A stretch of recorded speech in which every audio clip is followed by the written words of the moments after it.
Si Anton ay hindi ordinaryong vlogger. Habang ang iba ay nagkakandara pa sa mga white sand beaches ng Boracay o sa mga modernong kalsada ng BGC, ang hinahanap ni Anton ay ang mga lugar na wala sa mapa. Ang mga hindi nakikitang tuldok sa GPS. Kaya naman ang marinig niya ang tungkol sa Baryo Silat, isang baryong tila kinulong ng mga higanting bundok at masukal na kagubatan sa dulo ng isang hindi mapangalanang probinsya. Alam niyang ito na ang susunod niyang magiging viral hit. Pagdating niya, sinalubong siya ng katahimikang nakabibingi. Ang mga bahay ay gawa sa lumang kahoy at mga kawayan. Maitim na sa kalumaan. Walang kuryente, walang signal, at ang hangin ay napakabigat. Tila may dalang abuhin na usok. Doon niya nakilala si Lola Kare. Ang matanda ay maliit, uugod-ugod, dahil sa baluktot na likod, at may mga matang tila palaging may hinahanap sa malayo. Dito ka na lang tumuloy, Irog. Paanyaya ng matanda, habang nakangiti ng tipid. Sapat na para makita ni Anton ang kanyang itim na mga ngipin. Noong unang hapon, habang nag-aayos si Anton ng kanyang kamera, napansin niya ang isang kakaibang aktibidad sa likod bahay. Isang malaking kawa ang nakasalang sa nagbabagang uling. Hindi ito gaya ng karaniwang pagluluto sa probinsya. Walang masayang kwentuhan o tawanan. Si Lola Kare, siya lang ang mag-isang naroon. Dahan-dahang hinahalo ang malapot na sabaw gamit ang isang mahabang sandok na gawa sa matigas na kahoy. Ang amoy ay nakakasuka dahil sa kakatuwang timpla. Malansang karne na hinaluan ng sobrang tapang na luya. Lola, ano po bang niluluto nyo?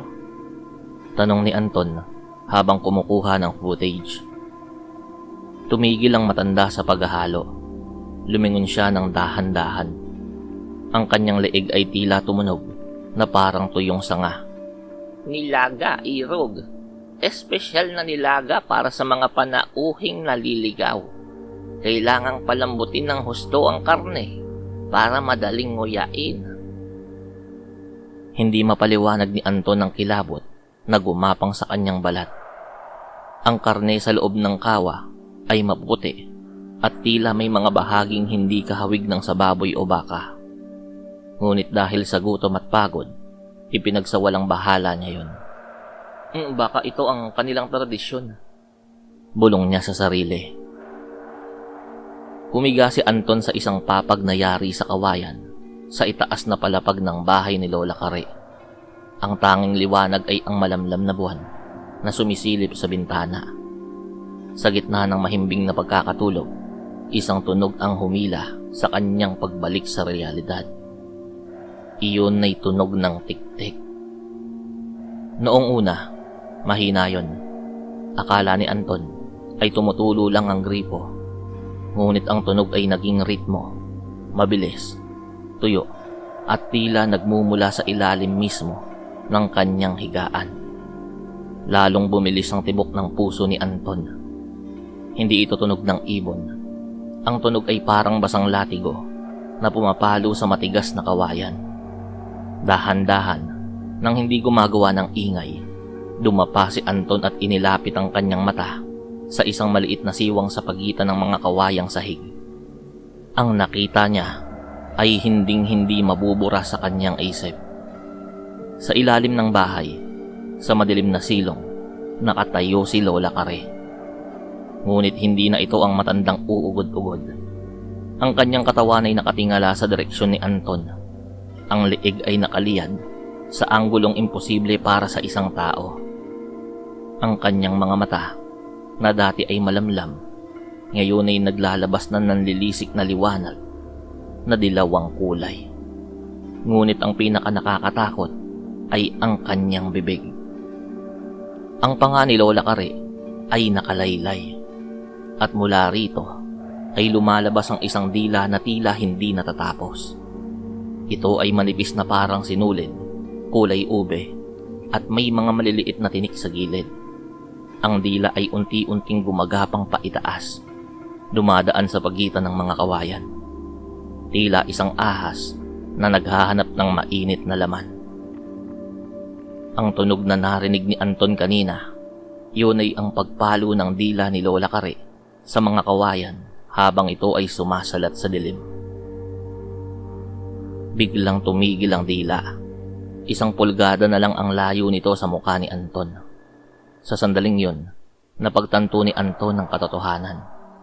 Ang malansang amoy sa kawa, ang puting karne na lumulutang sa mga luya, hindi yun baboy. Naalala niya ang isang sapatos na nakita niya malapit sa kawa kanina. Isang sapatos ng hiker na nawala raw. Sa rehiyong yun, 3 buwan na ang nakararaan. Yun ang huling bisita ni Lola Kare. Dahil sa takot, napasigaw si Anton at mabilis na bumalikwas. Hayop ka! Sigaw niya habang hinahablot ang kanyang bag. Alam niyang wala siyang laban. Ang tanging pag-asa niya ay ang makalabas sa Baryo Silat bago siya maging susunod na sangkap sa kumukulong kawa. Tumalon si Anton mula sa bintana ng 2 palapag. Bumaon ang kanyang mga paa sa malambot na lupa. Ngunit hindi niya ininda ang sakit. Sa likuran niya, narinig niya ang isang tunog na hindi gawa ng tao. Isang mahaba at matinis na tili na yumanig sa mga puno. Anton, saan ka pupunta, Irog? Hindi pa luto ang hapunan. Ang boses ni Lola Kare ay naging paos at tila nanggagaling sa ilalim ng lupa. Tumakbo si Anton patungo sa masukal na gubat. Ang kanyang flashlight ay pasulpot-sulpot ang liwanag.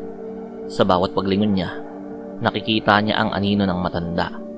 Ngunit hindi na ito tumatakbo. Ito ay gumagapang sa mga puno. Ang mahabang dila ay humahampas sa mga dahon, lumilikha ng nakakikilabot na tunog. Naramdaman ni Anton ng isang malamig at malagkit na bagay na pumulupot sa kanyang bukong-bukong. Nadapa siya ng pasubsob. Ang dilang nakapulupot sa kanyang paa ay hinihila siya pabalik sa madilim na bahagi ng gubat. Hindi. Parang awa mo na. Huwag. Pagmamakaawa ni Anton habang kinakamot ang lupa, sinusubukang kumapit sa anumang ugat ng puno na kanyang nahahawakan. Hinarap ni Anton ang kanyang kamera sa kanyang sarili, ang tanging saksi sa kanyang huling sandali. Ang screen ay nagpakita ng kanyang pawisang muka, puno ng putik at luha. Sa likuran niya, unti-unting lumabas mula sa anino si Lola Kare. Ang kanyang dila ay nakabalot na sa leeg ni Anton, dahan-dahang humihigpit. Sa lahat ng makakapanood nito. Bulong ni Anton. Ang boses ay nagsisimulang mapatid. Huwag kayong pupunta sa Baryo Silat. Ang alamat ay totoo. Ang kamera ay nahulog sa lupa habang hinihila ang katawan ni Anton sa dilim. Ang tanging narinig na lang sa recording ay ang tunog ng kumukulong tubig sa malayo at ang tunog ng paghiwa sa sariwang karne. Pagkalipas ng ilang buwan, isang grupo ng mga investigador ang nakarating sa Baryo Silat. Ngunit wala silang natagpo ang matandang babae. Ang tanging nakita nila ay isang abandonadong bahay, isang lumang kawan na puno ng kalawang at isang kamera na natatabunan ng lupa. Nang i-play nila ang huling video, ang screen ay nagpakita lang ng static sa dulo. Ngunit sa pinakahuling segundo, bago mamatay ang baterya, isang muka ang sumilip sa lente. Isang mukhang may itim na ngipin at nanlilisik na dilaw na mga mata. At sa katahimikan ng silid ng mga investigador, narinig nila ang isang pamilyar na tunog. Tunog iyon ng tik-tik.